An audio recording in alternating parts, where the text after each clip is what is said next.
You have been so, so good to me.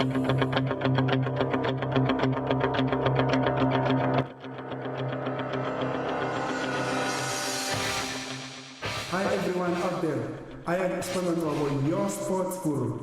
Catch me live every Saturday morning from 11 a.m. till 1 p.m. Only on Nirvana World FM. Your beat, your music. Danko.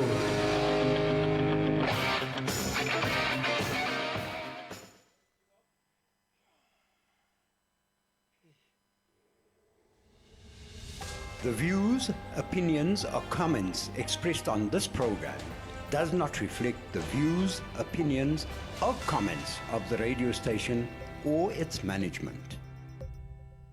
You are tuning into Sports Geek with Spanalo Ngobo, only on Nirvana World FM. Your beat, your music. Halala.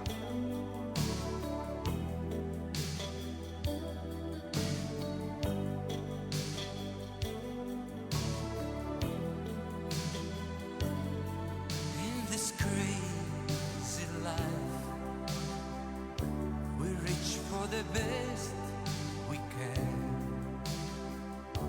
and sometimes it slips away no matter how we blend. You were the best thing in my life. I only hope to make it right. I never thought we'd get to have a second time around.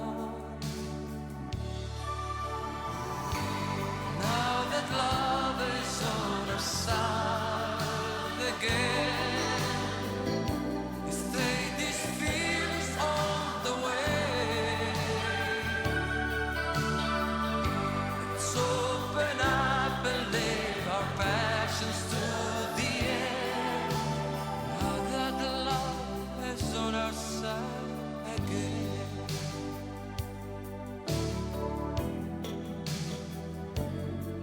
I loved you too much. Without you I felt so wrong. It's sad how we give ourselves away just to belong. I'll never ever compromise. The look of trust within your eyes, and let our hearts grow forever here on solid ground. Now that love is on our side again, we stay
A very good morning and a warm welcome to Sports Geek with Spanner Ngobo, only on Nirvana World FM, your beat, your music. Thank you so much to Julio Iglesias. He gave us love is on our side again. But this morning, it is not love that is on our side. It is our cricket correspondent, Aaron Parens. He is on our side once again after a while. Aaron Parens, a very good morning to you and a warm welcome. Good Aaron, morning, yes? Mr. Ngobo. I'm here, Mr. Ngobo. Thank you so much for the invite. It's been a long time Oh, since your best cricket analyst for Nirvana has been here, so glad to be back. oh, we missed you big time. We missed you big time. This show was not the same without you, especially with your cricket Yes, knowledge and yes. stuff. We definitely missed you here at Nirvana World No, FM. thank you, and welcome to all the listeners. I hope they'll get some good insight on what I've got planned for them here today. Okay, without any further ado, let's get down to the business of the day. So that with the T20 Cricket World Cup coming up next month, Yes. and the Cricket South Africa were not to be outdone. This week they did announce that there are 15-man squad that will do business for South Africa come next month in the T20 Cricket World Cup. Looking at that squad, surely one of the big talking point was the clearing omission of the former South Africa captain and batsman Themba Bavuma. What is your take in as far as that clearing omission is concerned? Yeah, a very interesting one. I think, unfortunately for Themba, I think the last 18 months to 2 years, he's had quite a few injuries. He's had dips in form, in and out of form. And unfortunately, I believe that his performances in the SA20 especially, and then also in the CSA T20, which was the local competition, Yes. they were not up to scratch. And I don't think that based on just runs or stats that he would have made it. Just interestingly, the Proteas white ball coach, as they say, Rob Walter, Yes. he has made the statement that the squad that he has picked is based purely on performance. And just to make another then comment on that is, if you look at the squad, there's only one person, well, as they say, Black African cricket player. Yes. Even though there are there is technically 4 players of color, but I think that it seems that the coach has made he's drawn a line, he's chosen his lane, and let's hope that he won't burn from that. So I think that's what I have to say on Themba. I think Themba's performances just weren't good enough if the criteria was just purely on performance in the last year. But shouldn't that be the case, that the players be selected based on a performance? I'm happy that you did touch on how can I put it, that notorious quota system that has always been associated with cricket. And Yes, then, like you rightfully yes, said, that the yes. coach Rob Walters made it himself very clear that all the players that are selected based on the performance. Shouldn't that be the case, or should you always look at Black African or white or Indian or whatever, the race versus the performance? What is your take in as far as the criteria is concerned, in as far as the possibility or chances of winning the World Cup is concerned? Hey, you're putting me on the spot here, sir. That's my job, to put you on the spot. I think purely. No, that's a good one. That's my And job, to put you on the I spot. wish, I think we should dedicate another session to us talking about this. But in a nutshell, Yes. as a player who's playing cricket and still actively playing in the club scene, I think it is very important that you need your players to be selected on form, on Yes. current form, Yes. and selected on how they have been doing over a certain period of time. Now, the important thing to mention after that is that there needs to be clear communication to all these players that is the case. Yes. There needs to be also, over and above that, Mr. Ngobo, we need to make an effort, because of our history, Yes. to ensure that there is Inclusion. development of Developed, yes. our formerly disadvantaged players. Yes. Because as we've seen over the years, you can't just take a player, for instance, the player that always comes to mind for me is Mfuneko Ngam. Yes. Quite a late bloomer to cricket. Yes. Did not come through the system, and when his body was asked to do and play as much cricket as he had to do, Yes. it wasn't where it could be.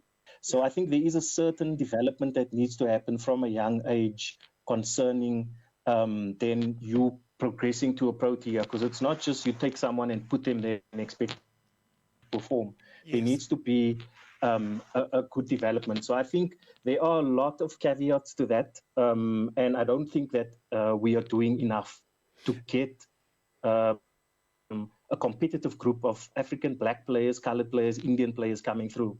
And your schools that are producing these cricket players, because that's where a lot of your pipeline is schools, and then Yes. some through the varsity, Yes. and then obviously on the club cricket as well. That is where these players need to be developed. And if you go and look at those teams, the numbers are saying the same thing. There aren't enough African black players coming through. And that is just me being honest and upfront. And that's why I was saying we might need to dedicate a full session to talking about that, because I think there is a lot that can still be unpacked around that with regards to getting those players coming through at a consistent basis and actually competing. Yes, you've touched a very good point, development, schools, and so my next question is, don't you think the blame or the pressure that is put on national selectors, national coaches when it comes to selecting national players, don't you think that pressure should actually be taken to the development side, your franchises, your schools, your everything at lower level, that they are the ones that should ensure that there is enough development as compared to putting the pressure on the national selectors where they are forced at some stage to select players simply because they are black Africans or whatever it is, even though, and then some kind of happen to ignore the performance, the current performance. So personally, don't you think that we might be backing at the wrong tree at the national coaches as compared to putting more pressure at the development side, your local franchises, your schools, your whatever the case is? 100%. Yes. Yes. And I think that's where the minister, who is trying to, as you say, put this pressure on not only the national Proteas team, but also the Springboks, Yes. To get these numbers right. And in principle, we don't disagree with those numbers, but if there's no feeder pipeline, how do you make them just appear out of nowhere? So Exactly. you're 100% That's correct. my point. That's my point. Further down. We need to go further down, and there needs to be much more of an effort. And I'm not saying that there aren't coaches and there aren't clubs that are trying to do this, but sometimes it's a drop in the ocean. And there is an important thing, and this is why I say from a young age, you need this. There's a mental aspect that you need to develop. You need to develop that thick skin. You need to develop that that mindset that there might be times that you won't perform. There might be times that you'll be injured, and how to come back from an injury, how to stay fit, how to eat, have a good eating regime. That is where the play is going. You need to be good on all aspects. It's not just, yes, I'm a good cricket player. You need to have a good mental application. You need to be hungry to train behind the scenes. You need to stay fit. You need to eat well. And I'm not saying that is not happening, but we need to make it clear. We need to make it clear that there are certain foundational aspects that need to be put in place. And you can't just make that appear when someone is in their 20s. You need to develop that when someone is in their teens. So, yeah, we have a far way to go. And I think us putting that pressure, as you say, on the top team to make it happen is not good fair. enough. Yeah, it's not fair. Yes, it should happen, but it's not good enough if the pool you have to choose from does not have enough of those players. So yeah, definitely. I strongly believe that if we put pressure on national selectors, we are definitely backing at the wrong tree. Still with us some omissions. For sure. Rassie van der Dussen, what is your take on his omission? Man, yeah, my guy Rassie. Yes, look, I think again, as I said, the coach has chosen a lane, and he's going to stick with that, and I hope he doesn't burn. So you would notice that Rassie, yes, had a good, very good SA20, which is the let's say the international T20 tournament that South Africa has, and then there's the provincial T20 tournament. In both those tournaments, he's performed really well. He was also in the Pakistan Super League for a few matches. He got a big 100 there, a match-winning 100, not out. Yes. So for me, I don't understand the omission, but again, you need to then look at the inclusions. Yes. I think that at the end of the day, it was a toss-up between him and one of the debutants that is coming to the squad, which we will discuss later. So I think that the coach, like I said, has chosen his lane, and unfortunately, that meant that Rassie has had to fall out. Interestingly enough, I also noticed that Rassie did not get an extension or get called up to the IPL, which was Yes. very, very interesting for me. So I don't know if that factored into it, because obviously Highly likely. we expect him, and we need to, we can't beat about the bush here. The IPL at the moment is the biggest T20 Oh, competition. yes. Oh, That is where all the yes. Oh, international players are playing. Oh, yes. And if some of our players that are performing well in SA20 aren't getting contracts in that tournament, or Yes. even just being part of the squad, they don't necessarily need to be playing there. I think if that is also that is an important criteria, because this is the last big tournament before the competition Yes. starts. So you would want players that are performing in the IPL to be in your squad. Because imagine, we can't take players that are doing well in our provincial tournament and take them to the World Cup. Unfortunately, our T20 competition, specifically the provincial one, is not at the level where you could IPL. take performers from there and take them to the World Cup, and then expect them to be performing against players who have just come off a very rigorous and very competitive IPL. And I mean, you've seen it yourself. The scores are insane. Oh, we've seen What's about happening in the IPL this 272. year is unbelievable. We've seen Exactly, 273, exactly. 262 being chased down Yeah, as I feel your sorry ridiculous. for these bowlers, eh? Exactly. Yeah. I'm happy that you Yeah. also touched base on the surprise inclusions. But before I do that, because that's going to be my next question, that are there any surprise inclusions in that squad? Let me quickly check up your memory just to run down on the 15-man squad that's been announced by Cricket South Africa this Yes. week. Aiden Makram Thank is you. there, Onir Bartman, Gerald Kutsia, Quentin de Kock, Bjorn Fontaine, Riza Hendricks, Marco Jansen, Henrich Klassen, Keshaf Maharaj, David Melatime, Enrich Nokia, Kagiso Rabada, Ryan Rickelton, Tabre Shams, and last but not least, Tristan Stubbs. In that 50-man squad, is there any surprise inclusion for you? For me, obviously, people always talk about the two debutants, Bartman and Rickelton, but I think that on the basis of the last 2 to 3 years, they seriously have been the most consistent provincial players. And in actual fact, for the SA20 tournament, as I said, the international tournament, a T20 tournament that happens in South Africa, Bartman was actually bowler of the tournament, and Rickelton was the second best batsman. So I think those two are definitely shouldn't be taken as surprise, because they've always been consistent performers. I think they've just got it consistently right.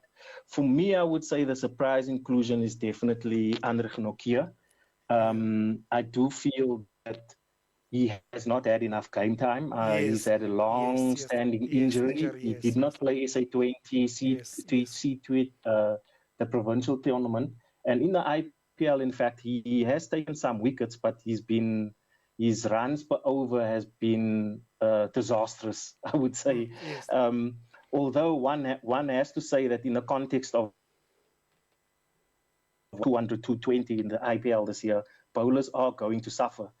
But I think Anrich in particular has really found it difficult. So for me, I would have looked at players like, we had a Lazard Williams, who has really also performed really well, especially in the T20 format with his economy and wickets.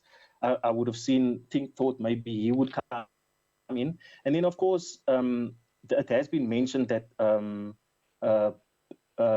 Burger and Ngidi, they are going as traveling reserves. Yes, they are also both still recovering from injury. So I think Anrich is probably in the squad because those two are injured.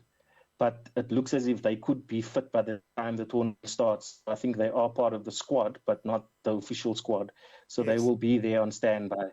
So, so I think for me, the only surprise is Nokia, and that is basically if we look at what Rob Walter is talking about and saying that stats is what is used, and that the SAT, the SA20 and the CSAT20 was his main tournaments he was looking at, and Anrich never played in any of those two, then I don't know why he's in the team. That is my only thing. I'm a fan of him. I love Anrich Nokia, very aggressive, can change his pace really well, bowls good bounces, is decent at the death. But I just feel that if we are talking about current form, then he shouldn't be in the squad. It's as simple as that. Moving from moving away that's it. Okay, move from another bowler to another bowler. I'm referring to the South Africa's young sensation. There is the under-19 bowler, Kwena Mapaga. What is your take on him? Is it too early to have a discussion about him maybe traveling with the team, or should he have been considered just even as a traveling reserve or something? So that's a very interesting point, and I wanted to touch on that. I mean, if you look at two of our young players, which we are trying, I think we're rooting for to come through into the team. One would be Dewald Brevis. He has been on the sidelines. He's been given lots of opportunities, but I feel that is the missing link, exactly as you're saying. I feel that over the time, Dewald should have been part of, even if he's just part of the traveling squad, even if he's there training with the players, because if you think about it, in a tournament like this, these guys are training 2-3 times a day. That would be good exposure for Dewald. And of course, our guy Kwena, he had a terrible first what a revelation that is. But I think, he is a revelation being a left arm seamer. I think that we need to look after him so that we can increase his pace a bit, maybe his variations. And for sure, I think if there was such a thing, we should have had at least those two players as traveling members, not necessarily to play, but just there to see how these guys prepare, be part of the system, see how the coaches work, see what it takes to be there. I think those types of things are important for these young players. And I mean, there are a lot of other few young players. There was this, I would say, a sensational leg spinner as well in Kaba Peter. Really did well as well in the CSA T20 competition as a leg spinner. I think he was second highest wicket taker. Only 19, 20 years old as well. So, these are the type of guys I wish we would take on these tournaments or on tours at least, so that they see what's happening. I think a good shout there for that. And for sure, Kwena, we're expecting big things from him. Oh, yes. And I just hope that we find a way to nurture them, especially in these early days. I mean, the guys are over there in the IPL, lots of money, their eyes are big. I believe Kwena is still busy studying for his matric finals, because he's into matric this year. So while he was there, he had to be studying as well. So, for sure, these are players that in the next year or two, we need to have them competing. We need to have them putting pressure on your Marco Janssens and your Gerald Gutierrez and even Kagiso. We need these guys to be putting pressure on them, because we can't just let them have it their own way and just think they'll be selected. Obvious. And so on, So, yes, I think a good call there. A few youngsters should have been included just to go on tour and experience it, Oh, yes. Yes, I know the pitches I expected it to be a bit slow. And I've seen Cricket South Africa has announced about 4 spin bowlers. What is your take on South Africa taking along 4 spin bowlers, while we also have Aiden Makram, who can also bowl some spinning there, and then of which I think was going to allow us a room of betting a bit deep. What is your take on that selection of 4 spin bowlers? It's a very interesting one, and I think the main reason for that would be 3 out of our 4 matches is taking place in New York. Yes. It's a new strip. We don't know what it might be doing, and as you correctly say, it could be low and slow, especially because there's not been a lot of cricket played on those pitches. Exactly. So I think the inclusion of 3 spinners, 3 frontline spinners there, yes, that's a good call, especially being left-handers. Yes. Although Shamsi, we know he can go both ways. Yes. Because most teams are made up of right-hand batsmen, it's always good to have left-arm spinners because they are bowling, taking the ball away from the edge of the batsman. So there's always a chance for them to get those wickets. So I think that is good. Look, for me, Aiden Markram, yes, good off spinner. But I think however many overs he bowls in a match, it's all a bonus. We should not count him as a front line because he is right-handed. There aren't many, he'll come in when there's a left-hand batsman perhaps, or, being a captain, he might put himself under that pressure. Yeah, exactly. He might put that pressure on himself to come in and captains, if they can, if they have that ability, they need to also try and impose themselves on the game. So I think that's where Aiden will come in handy. But I think it would be better if we have those frontline spinners and let him bowl their 4 overs or finish their spells.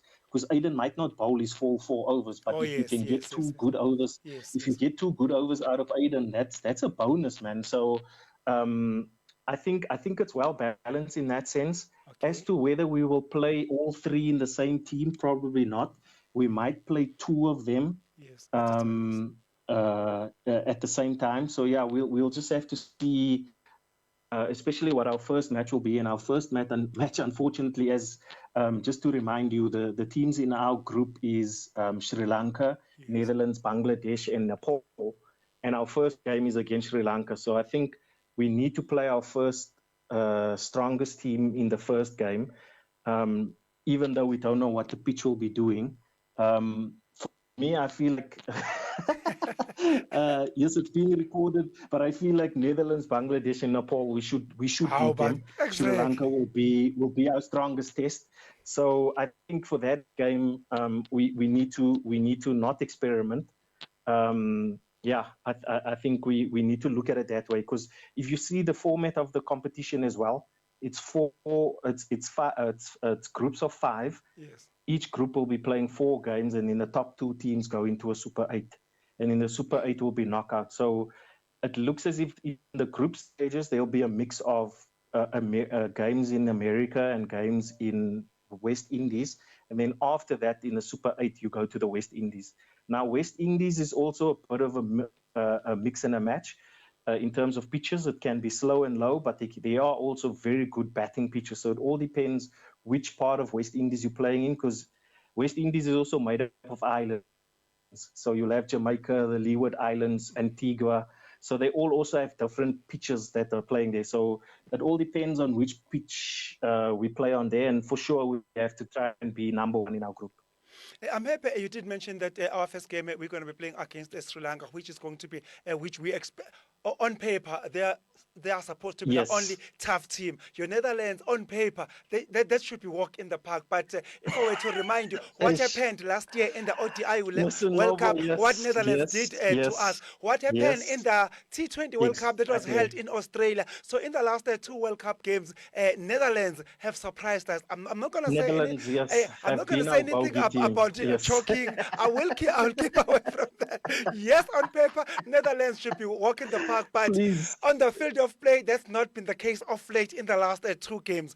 But then coming back to the... no, we haven't had it our own way. Oh, I'm sorry. Then coming back to our first game against Sri Lanka. Let's say you are playing Sri Lanka today. Give me your best 11.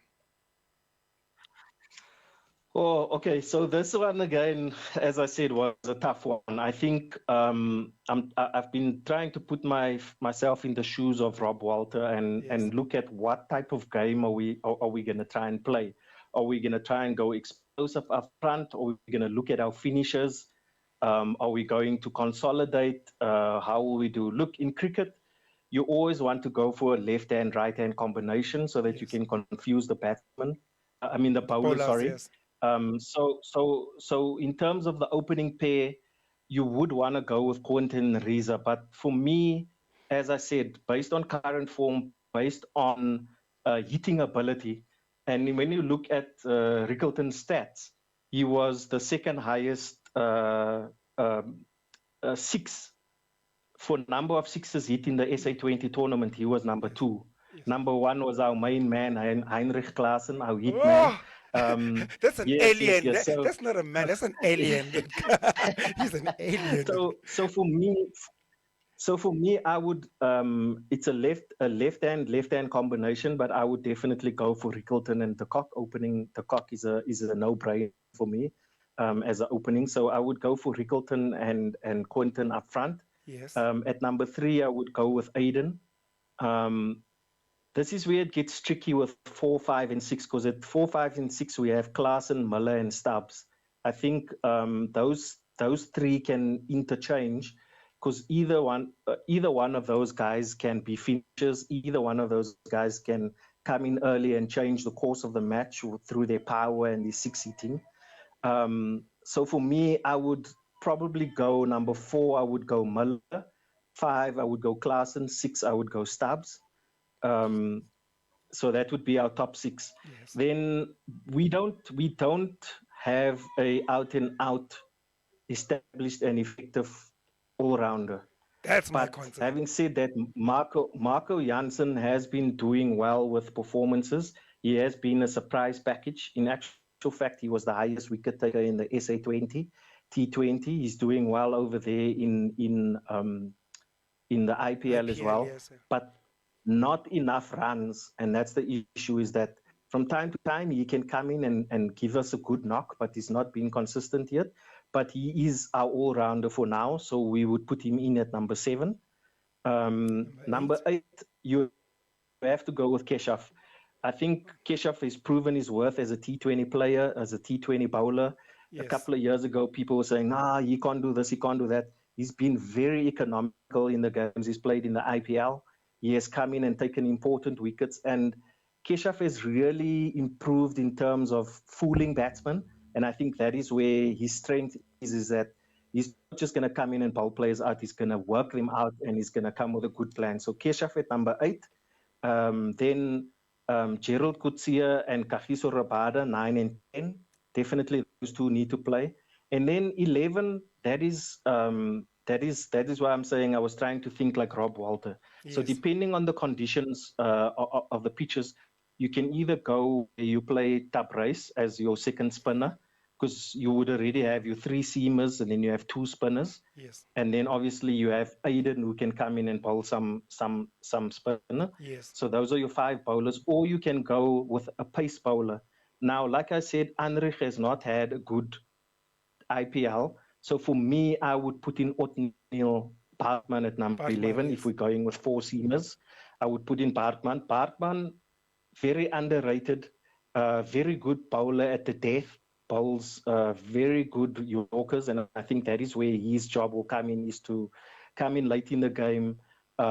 He can swing the ball, he can bowl 140, but he can also bowl good Yorkers. So I would go with Othniel over Anrich, but I do believe that Rob Walter is thinking about Anrich based on past performances. So I'm scared he's going to go with Anrich, but my personal team would be De Kock, Rickleton, Markram, Muller, Klaassen, Stubbs, Jansen, Maharaj, Coetzee, Rabada, and Bartman. That is my number. That's my winning combination. And I hope the coach is listening. That is our winning combo right there. Then no space for Riza Hendricks. Oh, so You see, that's the your difficult- omission, that's the your omission for difficulty. Riza Hendricks, what would it be? So is it the right-hand combination, It's right-left-hand purely- combination? Look, my omission is purely based on, I believe that we need to capitalize on the form that Ryan Rickleton is in at the moment. Yes. He can hit the ball hard. He can, as I said, he was the second top 6-hitter, and that is what you need up front. Riza Hendricks, classy player, really, really established in this team. He's been waiting long for his time to play. That's my point. And Themba Bavuma had always been blocking Reza Hendricks to get into the team. The very same Reza Hendricks, yes. So now there's no Themba Bavuma. Still, you guys don't have a slot for Reza Hendricks. You South Africans must come right. What is your story with Reza Hendricks? Because it's been Themba Bavuma who's been blocking Reza Hendricks' opportunity. There's no Themba Bavuma right now. Still, you don't have a slot for Reza Hendricks. What is your story, man? So come. No. So I've told you why I've done that. Yeah, I have. Purely based on current form. It's purely based on current form. Is Quinton de Kock in his best form? Yes. Okay. He's at 350s. He's doing well in the IPL. Okay. So by you asking me that question, are you saying that we should omit de Kock and put in Rickleton and Reza to open? No, I was just asking. Rickleton is also a wicket keeper. Rickleton, considering the form, he definitely must start. That's not open for discussion. Rickleton, based on form, he must start. It comes back to your question. How does the coach want to go about this? Because you are quite correct. We could put in Rickleton as well, and then we remove one of our bowlers, and then Aiden needs to bowl 4 overs. Oh, yes. We could do that too. So again, like I said, it all depends on which way we want to go. How do we want to formulate our structure, our innings? And it also depends. Baba, you know this question, this thing that we've always chatted about. Are we a good chasing team or are we a good setting team? And all of those questions, they talk into who your starting 11 is. And I think it's actually a good headache to have a Reza and a Rickleton in your team, because from there, it can, and it's also a good headache to have the 3 spinners that we have, because that will ensure that depending on conditions, if we read them correctly, we can change our team a little bit. But as we've said at the top of the segment, both of our worry is the effective all-rounder, because we know other teams, they bat deep. Other teams have got established all-rounders. That's my concern. We've been trying for years to fill that space, and we have not found the right player. So Marco Jansen is as good as it gets at this moment in time. So again, yes, I have nothing against Reza. I love Reza Hendricks. Yes. But I'm going for that quick start. I'm going for in the power play. We need those players that are going to go over the top. Reza is going to get you 100, but he's not going to get you a 45th ball 100. He might get you a 80 ball 100. And we are looking for maximizing. We only have 120 balls, and based on that, that is where I'm sticking with Rickleton. Reza bowls his innings, hits 4s.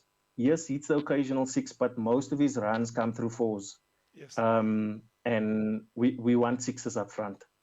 Oh, yes, we want 6s up front. That's what our cricket correspondent, Aaron Parenze, has said, that he will go for explosive opening batsman in the form and shape of Ryan Rickleton. So as a QDK, that is a Quinton de Kock for you, with Aiden, the captain, fantastic at number 3.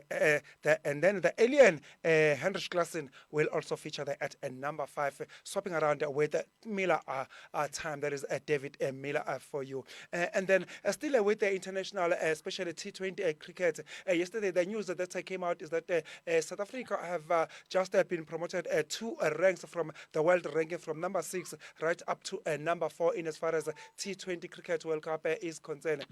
What is that? Is that good news or bad news, considering the Cricket World Cup that is on the horizon, Aaron?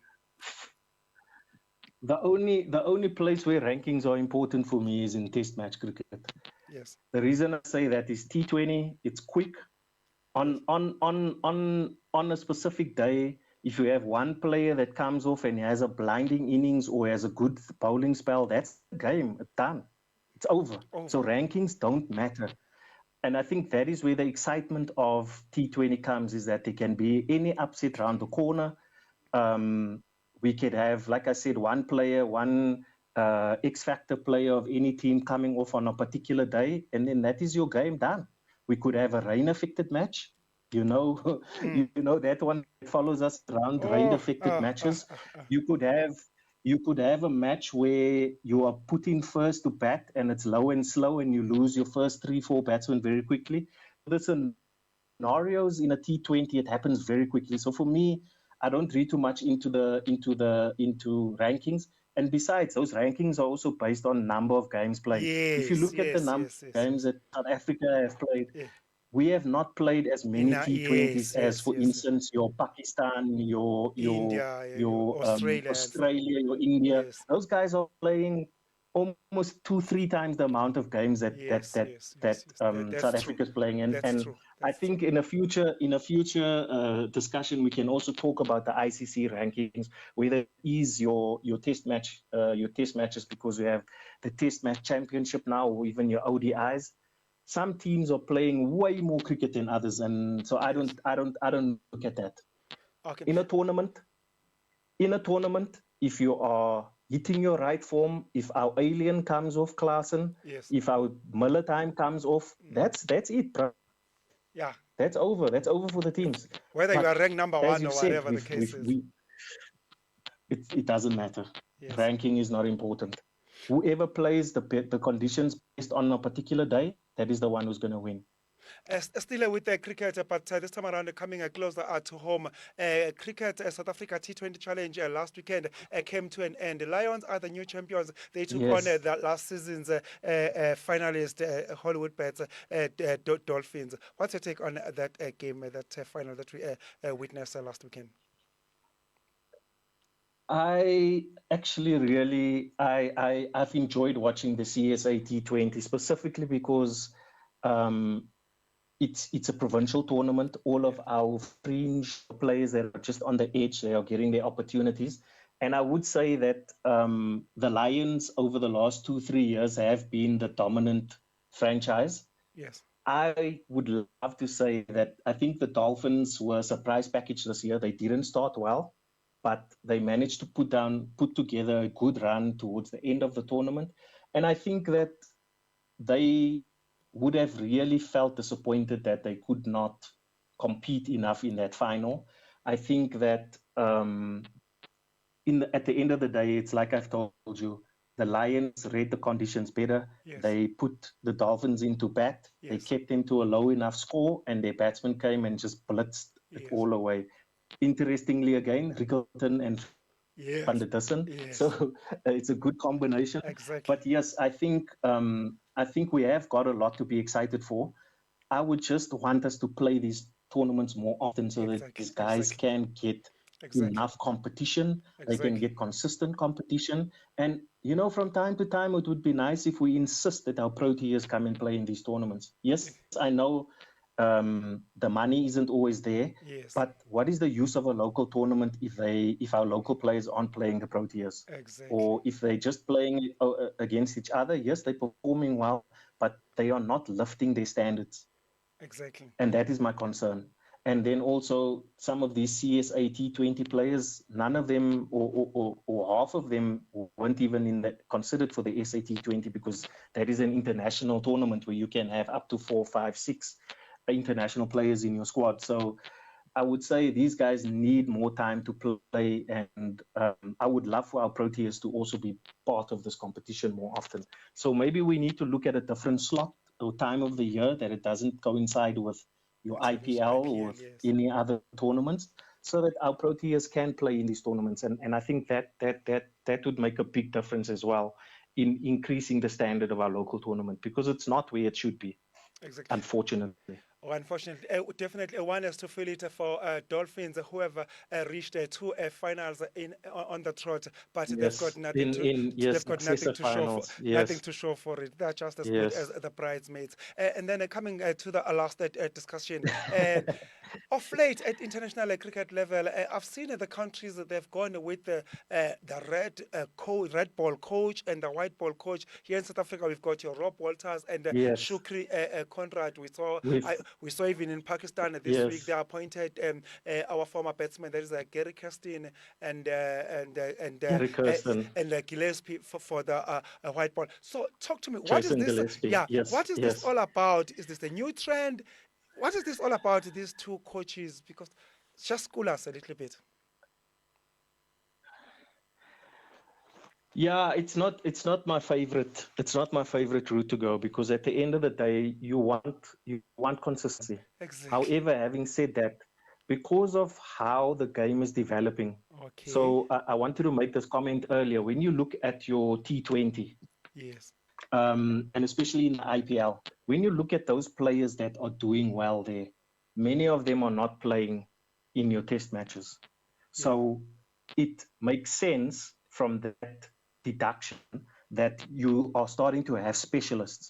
And if you're starting to have specialist players, you then need a specialist coach who will deal just with those specialist players. Okay. And Okay. then you have your coach who will just deal with the red ball. Okay. However, there are your top players. There are always going to be 3 or 4, 5 players who might be the core of your team. That will be the core of the test squad. They will be the core of your ODI team and your T20 team. So that's where I would say that continuity is what I would have wanted more. Now, behind the scenes, we don't know. Maybe the Shukri Conrad is traveling with the team, even though he's not there in a capacity as a red ball coach. Yes. Maybe he's still there as a coach just to see how Rob is going about with it. Because again, like I said, the Proteas,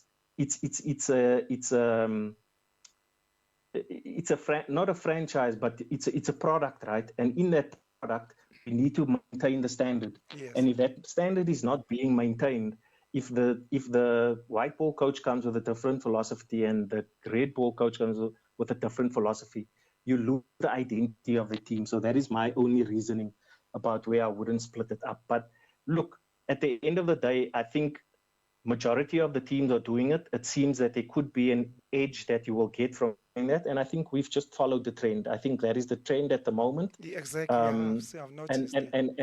And if you look at if I had to drill it down into a technical aspect, even the way you set up your game, the way you set up yourself as a batsman, as a bowler, is going to be different from a ODI and a T20 than to a test match. Exactly. In the test match, you're going to be more solid and tight on your technique. You're going to leave more balls. You're going to choose which balls to hit. Whereas in T20, every ball is a run scoring ball. Exactly. So the batsmen are set up in such a way that they are ready for that. The mentality is just a go, go, go mentality. And I think that is probably why they are splitting that. And you can see for sure. I mean, who would have thought that a team would be scoring 270, 280? And as we've seen, Sunrisers, Hyderabad have even scored 100 in the first in the power play. And that's why I'm saying, let's go for that power, go for those sixes in the power play, go for those innovative batsmen. You'll even see, you won't easily see a batsman doing a reverse sweep or a lap, as they call it, in a test match. But in a T20, it's common. You could do that off the first ball. You know what I'm saying? So I think that there's definitely a shift in how the games are being played, and that is probably why they are going for specialist coaches, so that they can only work on that, and that is the skill set that they are going to drill into the team at that particular point. Always a pleasure talking to you, Aaron Parenzi, discussing Such cricket. a pleasure. You and I can't believe how quickly the time went. We're just having fun. You and I, if we were to talk cricket, exactly. we can talk till sunset. We'll just never stop. Thank you very much once again for your time. Definitely. Such a pleasure. And I just wanted to say that if any of your listeners want to hook me up or hit me up on the Instagram, I've got my handle is Easy Cricket. It's EZEE Cricket. That is my main sport account.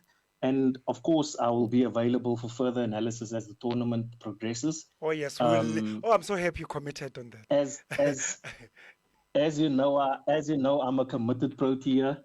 I've put all of the hard losses again behind me, and I'm ready again to show them. Let's go, man. Let's try and see what they can do. Yeah, let's go and see. Maybe it might just be our time. Who knows? Who knows? Just maybe. Talking of your Instagram account, yesterday I was looking for you on Instagram, typing Aaron Parents. I don't see, and then I saw this. What's your name again on Instagram? Easy Parents or something. Easy underscore cricket. So I've got a personal account, but this one is my sport account. Yes. Okay. Yeah, So I it's struggled. easy EZEE underscore cricket.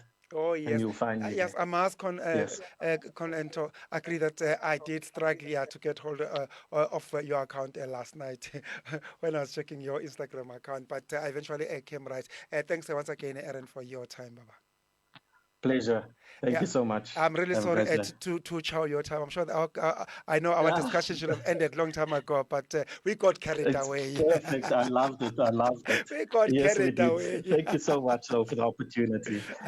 Thank you. Please don't forget to pass my greetings to the additional member there in your family. there. I will do that. Yes. Thank you so much. Thank you very much, parents. Have a great day. Same to you. Bye bye. Cheers. Bye.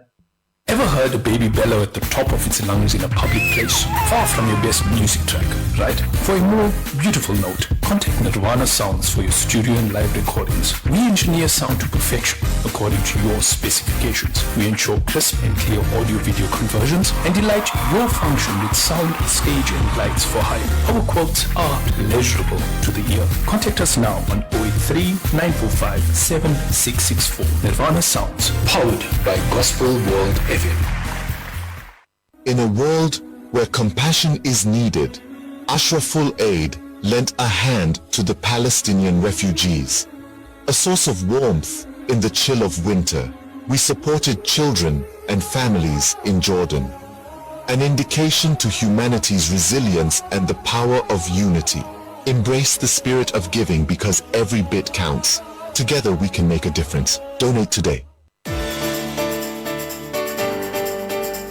Getting your business seen online can be tricky and confusing.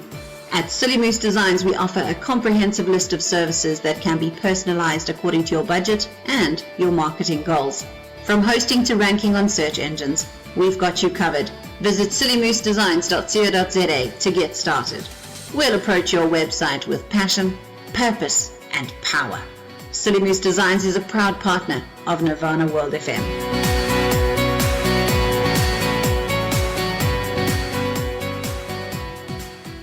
Ladies and gentlemen,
Thank you very much to Quartz featuring Dina Carol Naked. They gave us Just Say You Love Me. Before that, we got Makendlas. He gave us Iminwe Minwana Apezulu. It is all about Mamelodi Sundowns in South Africa. It is all about Minwana Apezulu. It is all about our Pagamesu 7. It is all about clinching the champions DSTV Premiership with 7 games to go. It is all about Mamelodi Sundowns winning the trophy for the record 7 times on the trot. It is all about 7. It is all about DSTV Premiership Mamelodi Sundowns champions. It is all about Iminwana Phezulu. It is all about Masandawane Bafana Bastyle. They did it in style on Thursday when they won their record 14th local championship.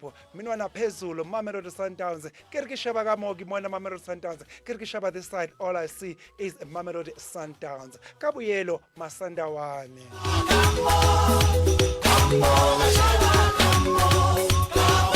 Oh yes, we will be talking local football, domestic football. It is all about Mamelodi Sundowns. Our sports analyst Modiba Peter is definitely standing by to talk to us this afternoon. Modiba, a very warm welcome and a good afternoon to you.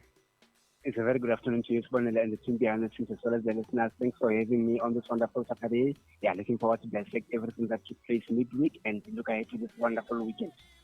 I don't know how does this sound to you. Maybe let's play a little bit of this. The more of this, the more the better. The Yellow Army, the Yellow Nation surely loves this song.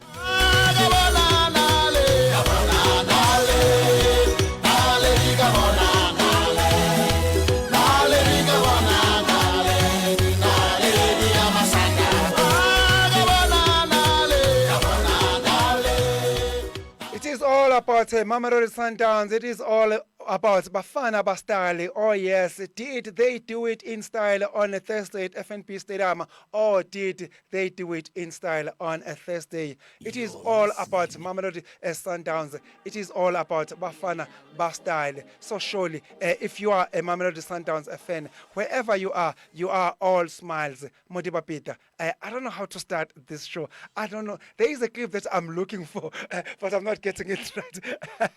Modiba is still there. Yeah, there's something that I want to start our discussion with, of which I don't know how are you going to like it, or you're gonna be angry with it, but I just have to play it. I'm busy trying to look for it. Just give me more time. But okay. It is all about what went down Thursday night at FNB Stadium. Crown Mines. Oh.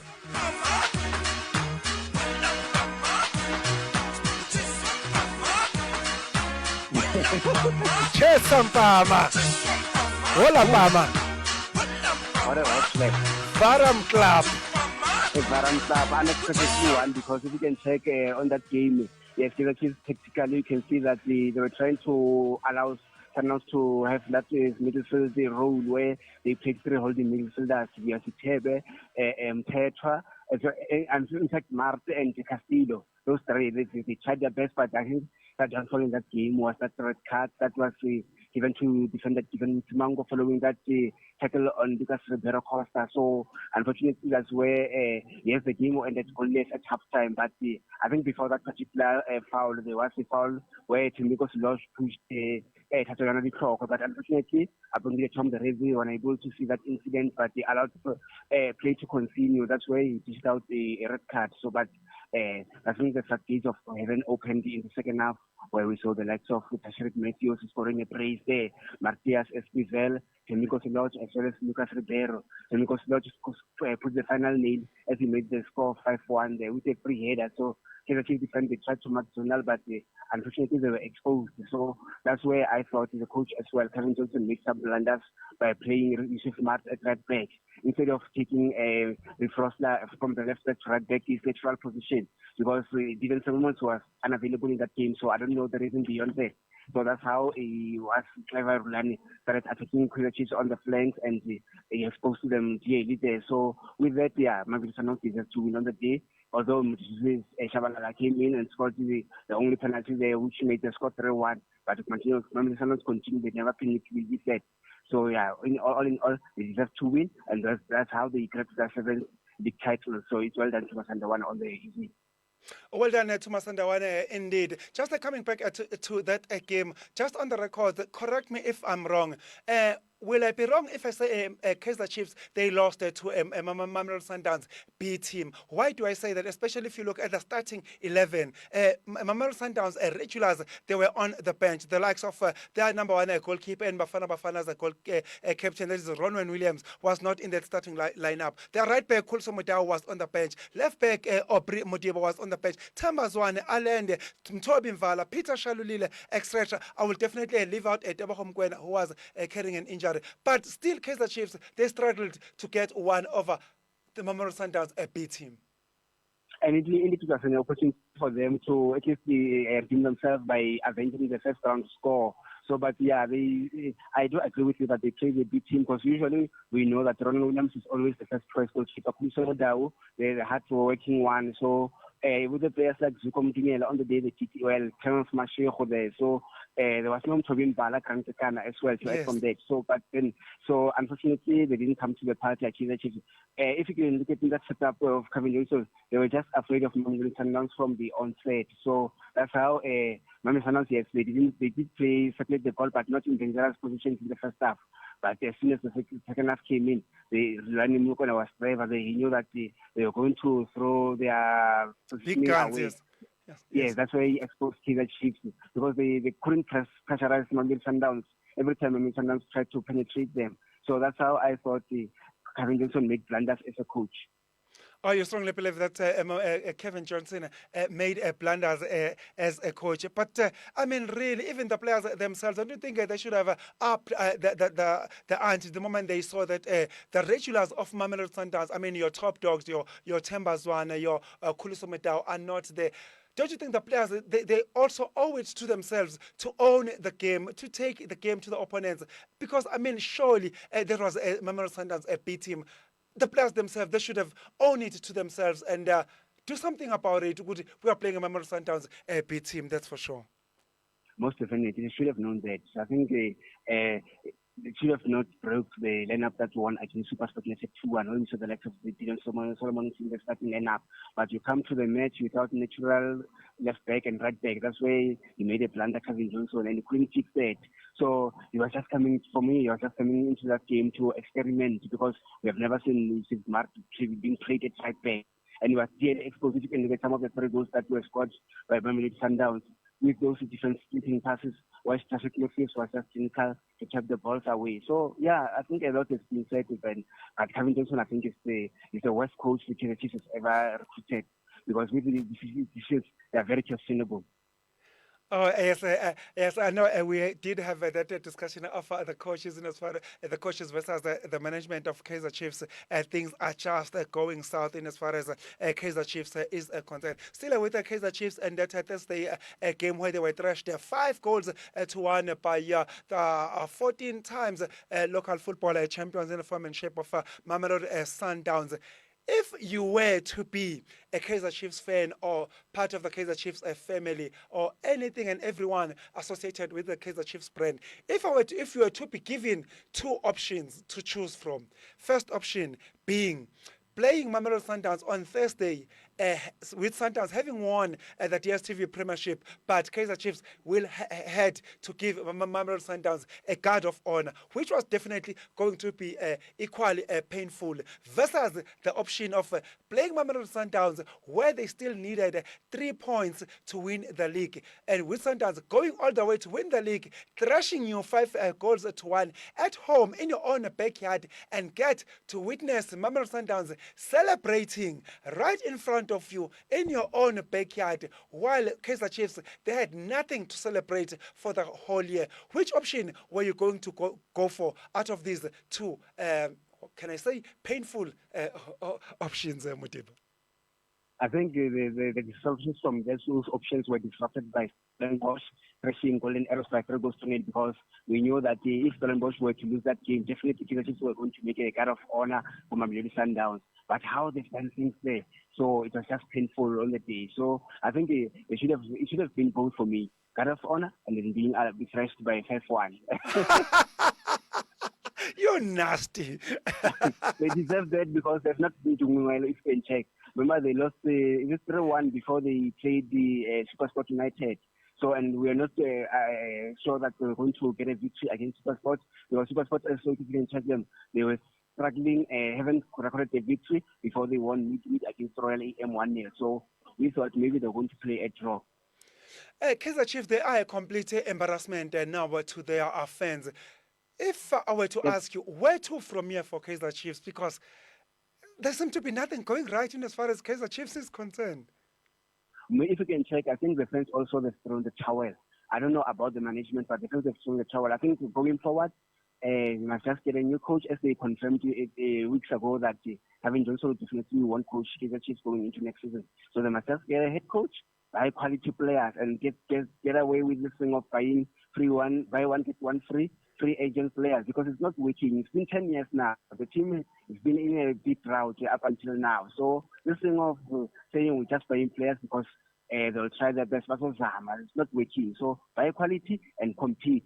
This thing of saying we're coming for Mamelodi Sundowns next season, but when it's in next season, the same story must come to an end. I'm happy you did mention that it's been solid 10 years that Kaizer Chiefs have been struggling, chopping and changing, hiring and firing coaches, always promising heaven and earth that come next season we will go pound for pound with the Mamelodi Sundowns. But all that has been empty promises. What do you think should happen? Should we start preparing?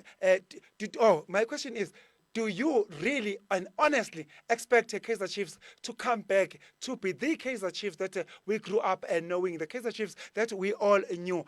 But because by the look of things, it looks like Kaizer Chiefs are struggling. They are in the ICU. Should we start writing Kaizer Chiefs obituary? I think for now, let's just give the benefit of doubt. So say yes or no. For the 11th year now. Yes, if it happens next season, then that's when we can start saying that they can write an obituary. But at the same time, thinking that the management must also try and sell those shares if they are not interested in building this team, because the majority of former players, former legends are not happy as how things are run within the club. This thing of family business must just be sacrificed, because if you look at Mamelodi Sundowns, the recent champions that were celebrating their victory and title here, the son of Patrice Motsepe is running things well, and I've never heard him uttering comments such as the team is a family business, it's my father's business. But they keep doing well because they know the business, how the business is run, how boardroom is done. Everything is done professionally with that team. So I think the management must take notes from Mamelodi Sundowns and start competing, because as we speak about Mamelodi Sundowns, they've done well, and by the way, they will be playing in the Club World Cup going into next season with the likes of teams like Chelsea. So it's a good advice. But for me, management, I think we will give them the benefit of doubt for this upcoming season. Next season. So let's see if they'll do things in order. Prior to do that, we don't know then. So if you were to be given an opportunity to have or to sit on the table with Kaizer Motaung, what advice will you give him to try and get his Kaizer Chiefs out of the woods? Simple as that. Go back to basics. Go back to the past basics where you had the likes of the Lecho Dimitri as head coaches, where Chiefs were winning with the likes of former coach Jeff Butler. Yes, he did well, but then his downfall is only that he couldn't win the league. Your Stuart Baxter as well, he brought quality, but when he came back, he was also confused as well. So go back to basics and see how you did it with the likes of Dimitri and Jeff Butler, who brought in trophies and league titles within the club. That's how I can give the advice to you. Just to go back to the current champion, that is the Mamelodi Sundowns, considering that their profile now has multiplied big time, it has grown up exponentially. Mamelodi Sundowns, they are going to the Club World Cup in America. That's going to be hosted. That's going to get underway as soon as. So surely, Mamelodi Sundowns, they are in a league of their own. Do you really realistically think from South African football, is there any team that can try and go pound for pound with Mamelodi Sundowns? Even the way you also mentioned yourself that Mamelodi Sundowns is managed pretty well. We saw yesterday they've already extended the contract of their number one goalkeeper, that is Ronwen Williams. For Kaizer Chiefs, it's very rare you hear Kaizer Chiefs extending contracts of players with still some years to go. You only find here Kaizer Chiefs only renewing a contract of the players with only just a couple of weeks left before the contract expires. So by the look of things, Mamelodi Sundowns versus the rest of the South African teams, there seems to be a complete huge gap the way things are done if you were to compare the two. If I were to put it in simple terms, I'll say that, yes, you spoke about Ronald Williams. Let's just clarify it to the listeners as well. So the contract has been extended until 2028. Yes. So it's done tremendously well. For me, he's my goalkeeper of the season, from the current case sheet is having within the club. So with Kaizer Chiefs, in case you stated that, is there any team that can compete with Mamelodi going into next season or going forward? For me, yes, Orlando Pirates are close, but then the problem is that they lack consistency. Yes, they're also playing a pressing game, so but then you have to go pound for pound with Mamelodi Sundowns. It's not easy because also they are afraid of Mamelodi. Sometimes they play with a bit of a defense, midfield taking, where they'll try to mark. So it's very difficult to go pound for pound with them. So going forward, I think those teams must pull up themselves. But with Kaizer Chiefs, a huge disgrace for me. Mamelodi Sundowns are doing things so well. Ronald Williams has indicated that definitely he will be excellent in his contract. Which for me, and we don't know he's going to play because we had that with Dennis Onyango. He's also hanging up his boots at the end of the season. And we also heard rumors that Ricardo Goss from SuperSport United will definitely be joining him at Mamelodi Sundowns. So it looks interesting up so far. But for me, to answer the question, no team so far can go for a post because they're always consistent. They don't lose their structure. They win titles, although they were just unlucky in that CAF Champions League where they didn't take their chances. Hence, I said it previously that Mamelodi Sundowns are their own worst enemies. Still with the Kaizer Chiefs, just to sum up the highlights of Kaizer Chiefs' season. For the first time that Kaizer Chiefs have lost to both Orlando Pirates and Mamelodi Sundowns, home and away. Because remember that Mamelodi Sundowns, Kaizer Chiefs this season has lost home and away. So 6 points gone to Clorkop. And then coming back to Orlando Pirates, the last time Kaizer Chiefs lost first and the second leg against Kaizer Chiefs, that was way back in 2008. And then as a team that was not bad enough for Kaizer Chiefs, they also went on to lose to the second tier team in the Nedbank Cup, that was Milford FC. Recently, Kaizer Chiefs, we saw them losing to the lowly ranked Richards Bay FC down in Durban. That game took place in Umlazi Kings Wellington Stadium. So surely Kaizer Chiefs season doesn't get any better by the look of things. Still with Kaizer Chiefs, they are sitting with the thread in as far as the top 8 qualification is concerned. How do you fence their chances of making it in the top 8 bracket? When I saw them playing against Royal AM, I realized that this team is very questionable. The way they're playing one of the most anti-football I don't understand. You get players like Shidi Priya, they get fitters and they release them. So the game ended 0-0. You lose against teams like Milford FC on penalties. The team did not even create a single chance in that game. So you lose against teams like Richards Bay. So it's very surprising for me. You're not scoring goals, and then you come out and think that you're not buying strikers, you're not buying players in the transfer window. So very, very surprising for me. I couldn't understand that part where Kevin Johnson came out and said that they are not unable, they will be unable to buy players going into the transfer window. But we all know where was the problems. So, and you look at how they've been losing matches, and you see that they're currently ranked 8, and anything can happen midweek because if Polokwane City were to get a draw in the next match, definitely they'll go out of the top 8 because of the better goal difference, because they're seated at a +1 goal difference and they're currently on -3 actually because of that 5-1 thrashing at the expense of Mamelodi Sundowns. For me, they still need to do better going forward because I don't see them going to make it into the top 8 because you are playing TS Galaxy midweek, a team that's always beaten you even in the first round 1-0. You remember the own goal from Brendan Peterson. You are playing also teams like Amazulu, whom they also want to fight for survival to avoid the playoffs. For me, it's a lot that is taking place at Kaizer Chiefs. So, but I think Kevin Johnson has messed everything up. Even when we compare the likes of Melissa Nseki, Afazwani, they were way better than Kevin Johnson. So for me, I don't think Kaizer Chiefs making it in the top 8. Kaizer Chiefs, they are definitely in a serious trouble. They need all the possible interventions that they can get. Still with the DSTV Premiership last night, I believe the Mamelodi Sundowns recent victims were playing last night in the form and shape of first Kukune and TS Galaxy. I believe both teams the last game that they played against Sundowns, and both of them they lost against Sundowns. And last night they got a chance to redeem themselves. most definitely. So the game ended goalless, 0-0 there, where they didn't create so many chances. The only chance that I saw was just an offset goal from Pelase, which for me was a little bit controversial because he looked onside for me. But other than that, not so many chances were created. It was just a game of ball circulation and then transitional play, but not enough. Elias Mokwana also with Koresita couldn't convert. So other than that, a game for me to just a draw because both teams, especially TS Galaxy, they're coming into that game on the back of a 3 losses against the likes of Sundowns, Super United.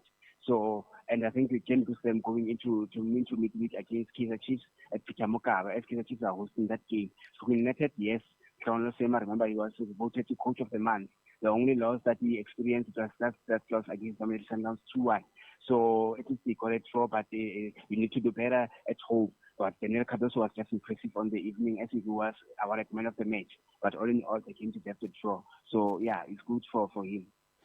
Still at this weekend, as far as domestic football is concerned, I believe Nedbank Cup is very much with us this weekend. Talk to us, what's happening as far as Nedbank is concerned? As they say, so it's taking place this wonderful weekend. Chipa United will host Orlando Pirates at the Nelson Mandela Bay 7 o'clock kickoff. It's going to be an interesting game because if you can remember very well, the two teams played to a 1-1 draw in the first round at the same venue. The action will be taking place this afternoon.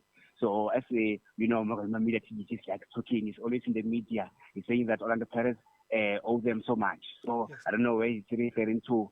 So because the very similar season, Chipa United lost to Pirates 2-1, and then they also Pirates won the first round where they were coached by Dan Slade. But this time around, they're playing at home against the high-flying Orlando Pirates, which has scored. Remember, they won 7-1 against Golden Arrows 4-2 in the quarterfinal against Amazulu. They won recently midweek 2-0 against Cape Town Stars, 1-0 against Amazulu, where we saw Mopara was red-carded. So Orlando Pirates, for me, they've been a scoring side. So question is, will Chipa United be able to be stepped back? So I'm just concerned because they lost 2 matches against Amazulu, 2-1, and also against Swallows 2-1 midweek. So they rested so many players in the game against Swallows midweek. So you can see that they were preparing for a big encounter taking place this afternoon. But I'm not so sure because I really don't like this mentality of coaches resting players ahead of a certain match because at some point it works against them. As we see Chipa United, let's see if that a particular resting will work in their favor. But I still think Orlando Pirates will go to the final winning by 2 goals to 0 this afternoon. And then tomorrow, yes. Yeah, tomorrow, I see Mamelodi Sundowns are facing Stellenbosch at the Danny Craven. So one may call it the Park 1 because these two teams are still going to play one another on the 18th, and this is still going to be Stellenbosch home match as well. So I think for me, they've been rampant at Stellenbosch. They're scoring, as you know, they've won 5-0 against Polokwane City. They won 3-0 against Midweek. So the good thing with Steve Barker is that their defense has been solid. So those clean sheets, your Ismail Torre, your Thabo Moloisane, your Fawaz Basadine there, your second dude in the middle of that, Gaden Adams, Ikram Renas, the moment, by the way. Oh, yes. So he's got four goals in 2 matches. Yeah, that hat-trick against Polokwane City and a goal midweek. And it's just clinical inside the box. Your Ura Ansred, that's been impressive. Ura Ansred as well. Whenever he comes in, you can see that your Andrew De Jong, they are really are making Ikram Renas become the what you call the point of reference up front. So if you can check, when he started at the start of the season, the likes of Olochi Makanya left the club there. Siposibia went on to join, in fact, Siposibia went on to join Moroka Swallows. You look at in the middle of the pack, so Kenin Chato just recently left to Kaizer Chiefs, and also Ibrahim Jabbar, the hard-working Nigerian, went abroad. You can see that they lost to good quality players, but they're still going on collecting results. And also, the management trusted the process by hanging on Steve Compella. As you know, they came in 2019-2020, but they're doing well. They're getting results. They're slating everyone. And I said it on Sunday that they're still going to shambok everyone, and they're doing just that. So for me, Mamelodi Sundowns will become with the mentality of saying, okay, we lost CAF Champions League.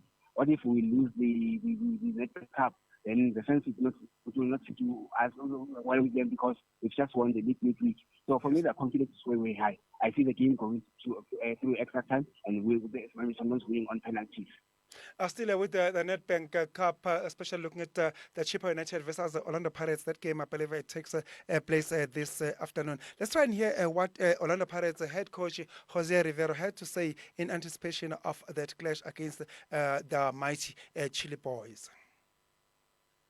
It's obviously very high. We're facing a cup semi-final, and we know about the complexity of the task that we are going to face on Saturday, but really hoping to, or really looking for the kickoff. Sundowns, I think when you are working, you're coaching, you're playing for a club like Pirates, you have to be prepared to arrive in the last stages of the season fighting for big objectives, and that's what we want. We're happy to one more time find ourselves fighting for a final, to have the opportunity to be together in a final. We know that it's going to be a very difficult match, and we want to be prepared for that because we want to be in that final. We are representing Pirates. We also obviously would like to be fighting for the league as well, which is not possible anymore. But yeah, it's we're playing for Orlando Pirates, so we need to be ready to be in the last stages of each and every season fighting for important objectives. Right now, there's two for us, which is, like I said, being a final and finish the season in the second position. There was the Orlando Pirates head coach in the form and shape of Jose Rivera. Still with that Chippa United versus Orlando Pirates semi-final clash that will take place this afternoon. Modiba Peter, putting you on the spot, whom do you predict to go on all the way to the final? I'll go with the defending champions Orlando Pirates. Remember, the coaching setup specialist, Jose Rivera, so we must just continue with the same record. Although he lost against Richard Bay in the quarterfinals of the kind of the February, I think he wants to win themselves. And also, as he's fighting for the second spot, Orlando Pirates are playing well. As a point of reference, where will be okay. But Mosongani, credit is that for Pirates, he will be back from suspension. You know, he was suspended midweek when Orlando Pirates were in action against Cape Town City. So for me, I think Orlando Pirates going through. And then tomorrow, I believe you did you do a tip, Mamelodi Sundowns, to edge with the Stellenbosch come tomorrow. Indeed, because of there's no confidence from that 5-1 creation at the expense of Kaizer Chiefs, and they were given a title, so they want to give the Atlantic double. So for now I will exclude African Football League because of the out of the Champions League. So for now, the Sundowns will go on to the final. I think we're going to see the repeat of MTN 8 final where Orlando Pirates played on the Sundowns. So I can't wait for tomorrow as well. Oh, we definitely cannot wait. We're all looking forward to those Nedbank semi-finals game that are taking place this weekend. So by the look of things, if our sports analyst Modiba Peter's predictions are anything to go by, it looks like that dream final is still on the cards of Orlando Pirates versus the Yellow Army. That is the Mamelodi Sundowns. As the neutrals, we will definitely be hoping for that dream final. Orlando Pirates, the defending champions, as they take on the 2023-2024 DStv Premiership champions, that is the Mamelodi Sundowns. Now changing gears from football straight to netball, it is still continuing. That is the Telkom Netball League. What's happening in that front? Can you share with us some results so as the fixture going forward? Yeah, we saw yesterday the likes of the Eastern Cape Commerce 153-40 against Sunbeds from Division 2 there. Sonobloem as well winning 52-48 against Tornadoes. Kingdom Stars winning 52-26 against the Lilies. And the Stings winning 60-34 against the Baobabs. And also the Alus winning 46-41. So in terms of the log standings for both Division A and B, I'll start with Division A. The defending champions, the Jaguars, they are languishing top of the log there. All teams have played 5 matches and they are currently seated on 9 points. With Crenams as well, 9 points. You can see that it's very tight. So they've got a better goal difference. The Jaguars there. So followed by number 3, the Fireballs there on 8 points. Number 4, we've got the Stings on 4 points. And Northwest Flames there on 2 points. Alongside Eastern Cape at number 6 on 2 points as well. Lastly, we've got the Limpopo Baobabs there. They have yet to record a victory on no points there. So in Division B, we've got Kingdom Stars on 10 points at number 1. Sunbeds at number 2 on 10 points as well, but Sunbeds has got a game further there, number 6 games there, whereas others have still playing 5 matches that are still going to be in action during this wonderful weekend. Tornadoes at number 4 after the Eastern Cape Commerce, which is set at number 3 on 8 points. The Tornadoes are at number 4 on 6 points. Sonobloem at number 5 on 6 points as well. There's Kingdom Queens at number 6 on 4 points. Then there's Northwest Chukudi there. The newcomers there at number 7 on 2 points. And number 8 Diamonds on 2 points as well. And lastly Limpopo Lilies with no points. So with the fixtures that are taking place today, Diamonds will host Sonobloem I don't know what the latest results as the game started at 8 o'clock this morning. And then there's Northwest Chukudi up against the Eastern Cape Comets. And then there's also Kingdom Stars up against the Kingdom Queens at 12 o'clock. Currently the game is on its way there. And then Krinams up against the Alus there at 2 o'clock. Sunbase up against the Tornadoes at 4 o'clock. And lastly, the Fireballs up against the Jaguars. What a crack of a game will that be? Most definitely, it's a crack of a game. So Gauteng derby. It's a big derby there. So we're waiting and looking forward to that number 1 versus number 3 battle for me when I look at it late in the evening at 6 o'clock.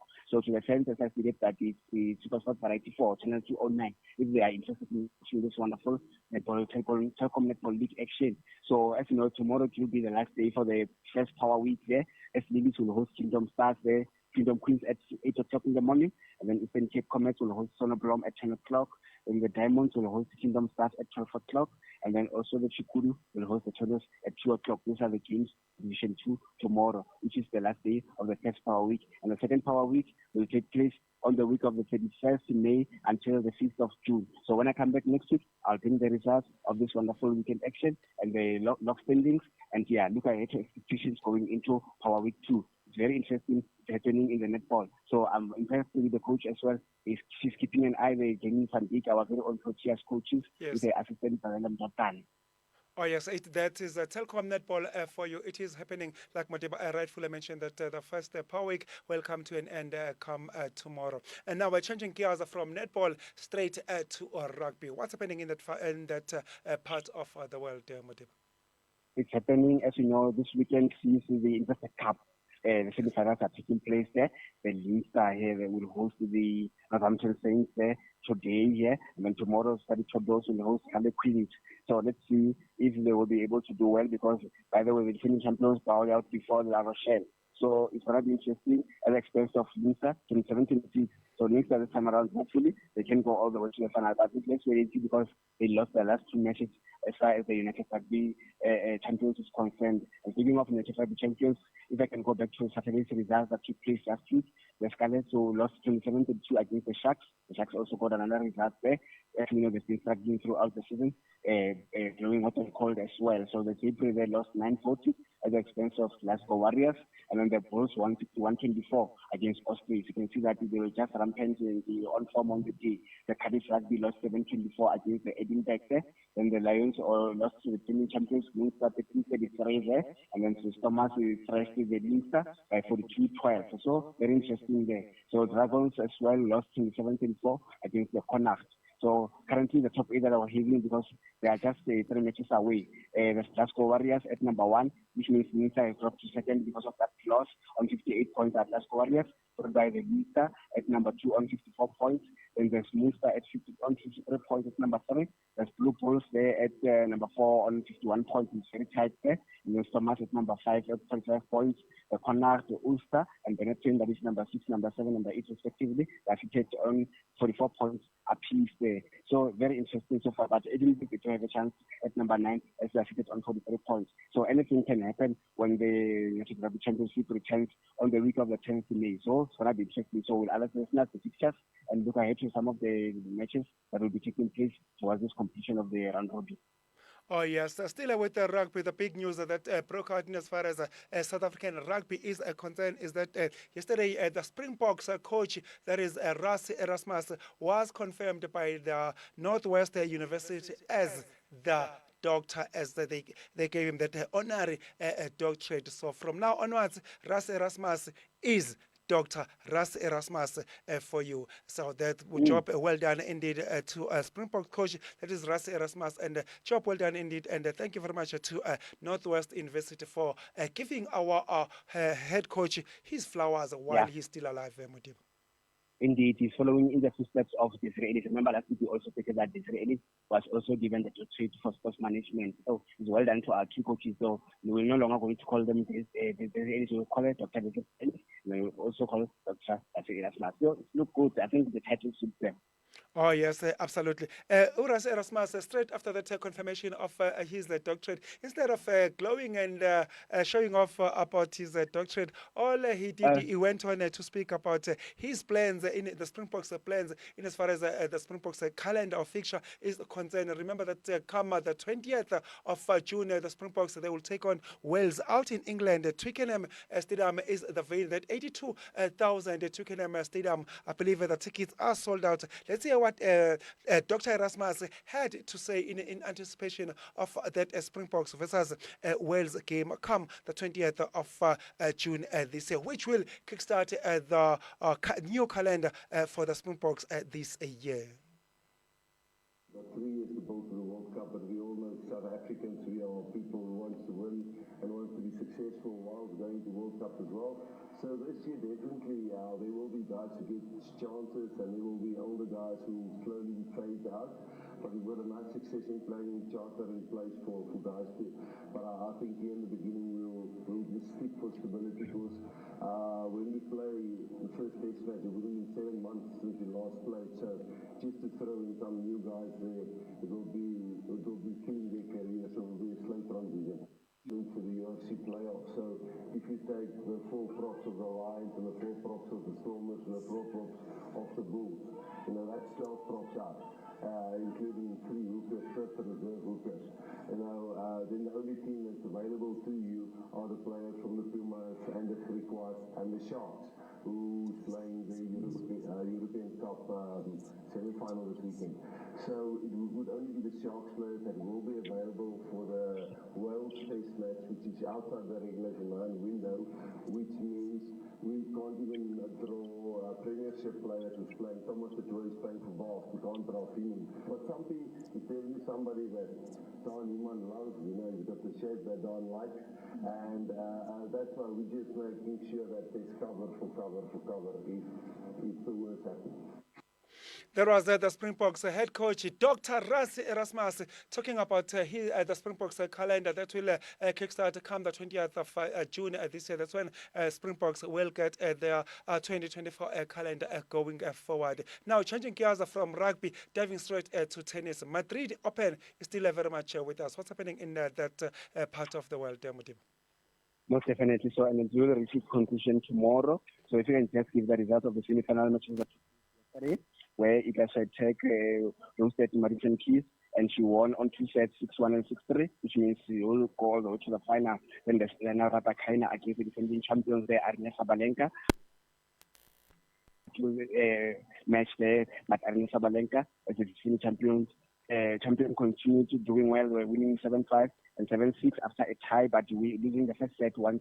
So I think it's going to be interesting where we'll see the big final there. Iga Swiatek up against Aryna Sabalenka today, by the way, too, if you can just alert me to the final. So question is, can she defend the title, or can the number 1 Iga Swiatek make it to another Grand Slam? It's going to be interesting. So the listeners must just keep watching. It's going to be a big match to look forward to. So let's see who will definitely be the winner there. So on the men's side, we saw the likes of Taylor Fritz hosted Andrei Rublev in the semi-final, where Andrei Rublev won 6-4, 6-3 on 2 sets. And then also Felix Oga up against Jirili Heka there. I think for me, Jirili Heka couldn't progress. He was just having some bit of an injury there, where Felix Oga Alicia they managed to get a go through to progress to the final. So it's just to play Andrei Rublev. So let's see who will be the winner tomorrow, by the way. So it's going to be a big one. So I can't wait as well. So I see the new faces. I thought the likes of Carlos Alcaraz was going to come and do well, but unfortunately they bowed out early. So with the likes of Yannick Sinner, whom as well, he couldn't progress. He was just having some bit of illness to do well. As you know, he's done well, reaching 4 finals. So, but this time around it wasn't to be. So all in all, it's good luck to all the finalists, which will be playing tomorrow as well as today. Oh, yes, the Madrid Open is coming to an end this weekend. And then I believe the next tournament is going to be Rome Open. That's going to take place out in Italy. And the news that we had that came out this morning is that Carlos Alcaraz will not participate in that Italian tournament. He said he's got a forearm injury. So we'll be watching that space that will Carlos Alcaraz recover on time, or will he proceed and sit out that tournament that will take place out in Italy. That is a Roma Open for you. Moving away from tennis, straight to motorsport and motor racing. What is happening in that front, Modiba? This time around, there was a Spanish MotoGP where we saw Francisco Bagnaia this time around recording a victory there. So ahead of Jose Martin, who had a crash, I think Jose Martin must have been supported in this because his aim was to strike the lead as far as the standings are concerned. So I think that victory has pushed him as well, Francisco Bagnaia, to score second because before this wonderful MotoGP took place, he was fifth as far as the standings are concerned. So with that victory, it puts him second, where Jose Martin still tops the standings on 92 points, and Francisco Bagnaia on 75 points. You can see that the gap is not that much, 17 points, by the way. So there's Enia Bastianini as well. That is the teammate to Francisco Bagnaia, whom both are driving Ducati, also on 70 points. So he also dropped from second to third. So at number 4, we saw Pedro Acosta as well, 69 points, and lastly, Maverick Vinales. So I think Jose Martin will want to improve going into next coming race. But this week, we turn our attention to Miami Grand Prix, where let's see if Max Verstappen will want to stretch the lead going forward with his teammate Sergio Perez, who is launching second as far as the standings are concerned. But it's going to be interesting with Miami Grand Prix taking place tomorrow. So let's see. When I come back, we'll definitely bring the feedback and look ahead to some of the races that will be taking place. Oh, yes, the time is definitely not on our side. But before we sign off, just quickly a rundown. What's happening as far as the Motsepe Foundation Championship is concerned? I believe the last time we spoke, Magesi were doing very well, but it looks like we jinxed it because I believe they went on to lose against the Maritzburg United. And they also played in midweek where they played to a draw. Speaking of that, let's just look at the results there. Matches that took place midweek with the Football Academy to go 1-0 with Maritzburg United. Appington City lost 1-0 to Baroka FC. Orbit College played 1-0 draw with Hungry Lions. And then we saw on Wednesday on the first, during Workers, the University of Pretoria played 1-0 draw with JDR Stars. And then Platinum City Rovers lost 2-0 against Magesi. And also the Masia winning 2-1 against Pretoria Callis. So, and it's happening, and Milford FC 4-3 against Catholic Stars, and lastly, Marumo Gallants winning 1-0 against Black Leopards. So, as far as the league is concerned, in Magesi FC, the very same team, there are just 3 matches away to complete their league program. As you know, the aim is to get an automatic promotion as far as the DSTV Premiership is concerned. They are rooted the languishing first with 52 points, followed by University of Pretoria on 26 points. I think the 6 points gap there. So Baraka FC, they are third, they on 22 points. Number 4, we've got JDR Stars at 42 points as well. Then Maritzburg United at number 5, 139 points with Orbit College at number 6.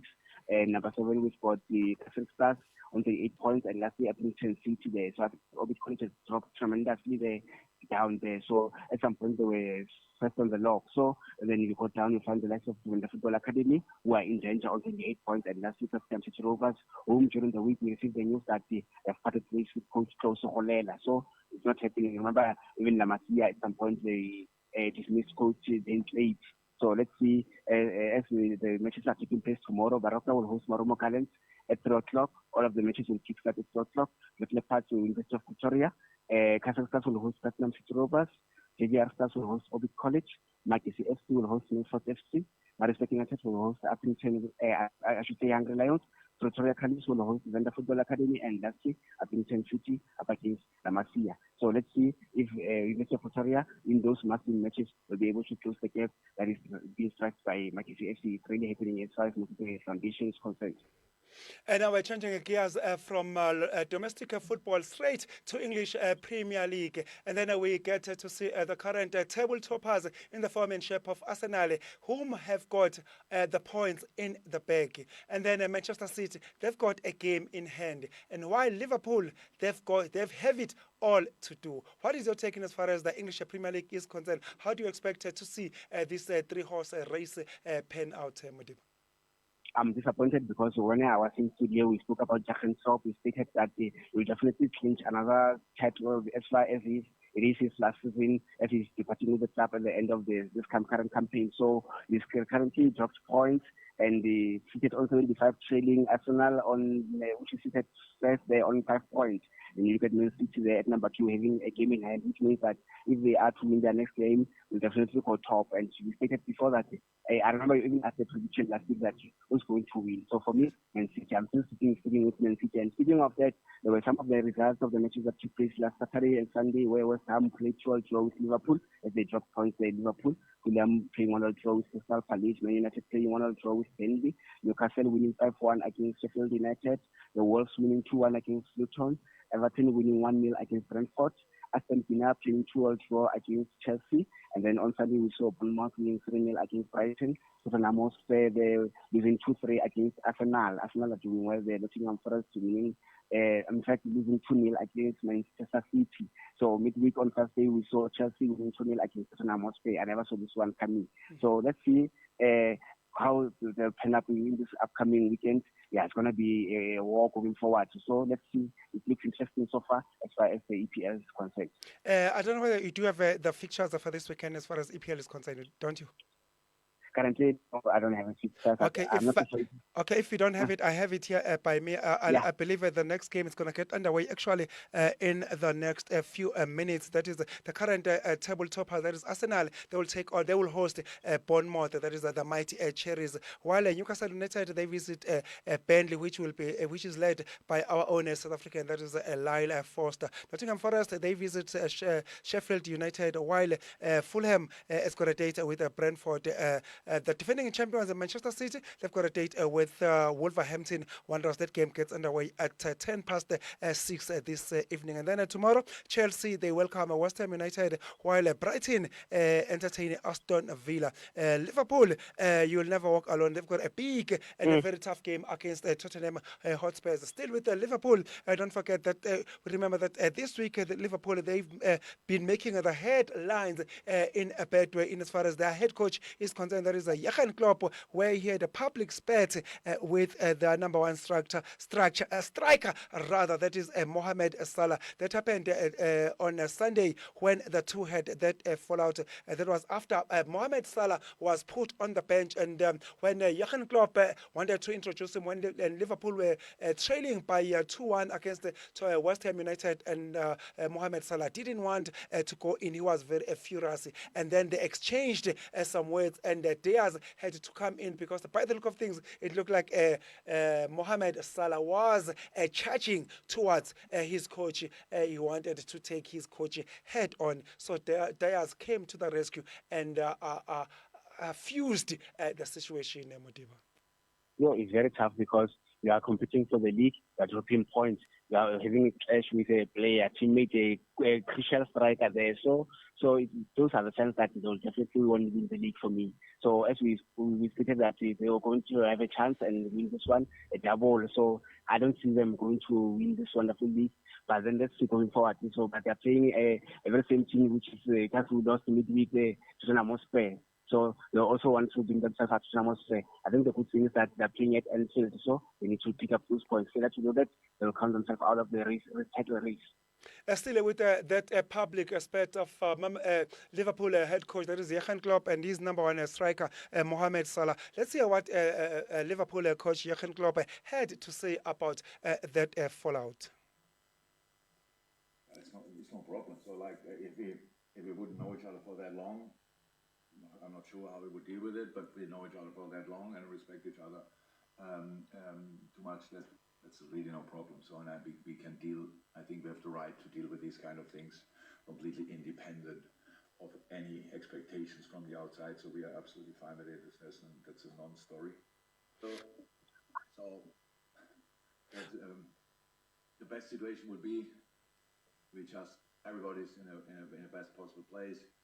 We win the games, we score loads of goals, and yes, then the situation would have probably not been exactly like that, because Mo wouldn't have been on the bench in the first place, stuff like this. So these kind of things, yeah, of course, it all depends on each other. There was a Liverpool manager, Jurgen Klopp, on that public spat with his number one striker in the foremanship of Mohamed Salah. The question that I have for you, Modiba, Jurgen Klopp, he did announce that come end of the season, he is leaving.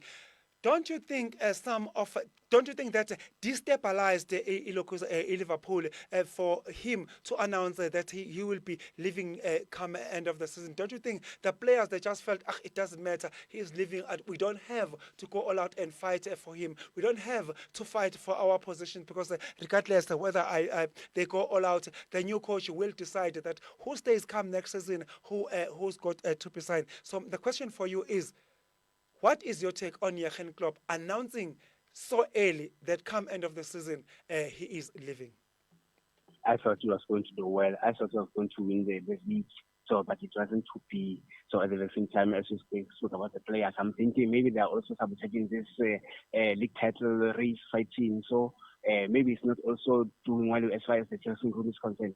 So there are so many hiccups that are taking place. But for me, I think it was so soon for him to do that. And you can see that the results are no longer coming. So that was a wrong turn for me, for him to announce his departure as early as possible. Oh, yes, it definitely looks like Jurgen Klopp has lost the locker room. One of the main reasons might just be that premature announcement of his departure. Modiba, as always, it is always a pleasure talking to you. Time is definitely not on our side. Indeed, I think we covered everything. So we let a very good afternoon to you and also to the TV and to the listeners. Let's talk more next weekend. So a lot will be happening as well this weekend, and we will come and dish out to the listeners when we get a chance. I am Modiba Johannes Peter. It's a very lovely afternoon. A very lovely afternoon. Don't forget that come and NetBank this weekend, we've got you on record that you did predict that that dream final is still on the cards of Orlando Pirates versus Mamelodi Sundowns. We've got you on record and we'll hold you accountable for that. Yeah, we'll bring the feedback and I'll see whether I was wrong or right. So I can't wait for this as well. Thank you very much for your time, Baba. Okay, very good afternoon. Oh, thank you. That was our sports analyst, Modiba Peter, giving it to us without any fear or favor. As always, we always appreciate having a conversation with our sports analyst. That is Modiba Peter for you. I don't know what has happened here. It looks like technology is getting the better of me this time around. I hope I had all my things sorted. I don't know what could be the problem. Oh yes, here we are. I've got everything under control once again. Unfortunately, it is at that time of the show we have to love and leave you. But before I let you go, don't forget that South Africa, today being the 4th of May, that simply means that we are 25 days away from those general elections that will be taking place here in South Africa. Come the 29th of this month. Come out in numbers and vote. Your country needs you. Come out in numbers and do it for your children. Come out and do it for your generations to come. Come out and do it for the fallen heroes that fought for the democracy of this country. So if you are eligible to vote as a South African, I hope you are registered. I hope you will come out and vote come the 29th of this month. Well done, South Africa. Let's do it for our country. Don't forget, we do have a date. We owe it to ourselves. On that note, I am Spanelo Ngwawa. Let's do this once again. Come next week, Saturday, same time, same place. On that note, it is a bye-bye.